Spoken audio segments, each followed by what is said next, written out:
সমুদ্র সৈকতে ঘুরতে যাওয়ার কথা ভাবছেন, তাহলে প্রথমেই চলে আসতে হবে দেশের যে কোনো প্রান্ত থেকে কক্সবাজারের ডলফিন মোড়ে। ঢাকা থেকে আপনি 3 উপায়ে কক্সবাজার যেতে পারেন, যেমন বাস, ট্রেন এবং প্লেন।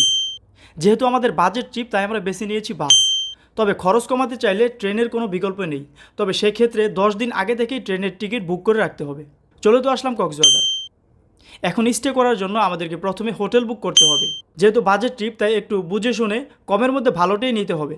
হোটেল নেওয়ার সকল বিস্তারিত তথ্য নিচের লিঙ্কে গেলে আপনি দেখতে পাবেন। এখন আমাদের বিশ্বের দীর্ঘতম সমুদ্র সৈকত ঘোরার জন্য লাগবে প্রপার প্ল্যান। আমাদের প্রথম দিনের প্ল্যানে রেখেছি Kolatoli beach, Sugandha beach, Laboni beach এবং রাতের অ্যাক্টিভিটি হিসাবে থাকবে সি ফুড টেস্ট করা। আমাদের দ্বিতীয় দিনের প্ল্যানে রেখেছি মেরিন ড্রাইভ ধরে হিমছড়ি ইকো ট্যুরিজম কেন্দ্র, লাল কাঁকড়ার বিচ, মিনি বান্দরবন, পাটুয়ার টেক ও ইনানি। এই প্ল্যানে যদি ঘুরে আসতে চান, তাহলে দেখে নিতে পারেন আমাদের সম্পূর্ণ ভিডিওটি, যার লিঙ্ক পেয়ে যাবেন ফার্স্ট কমেন্ট ও ভিডিও ডেসক্রিপশন।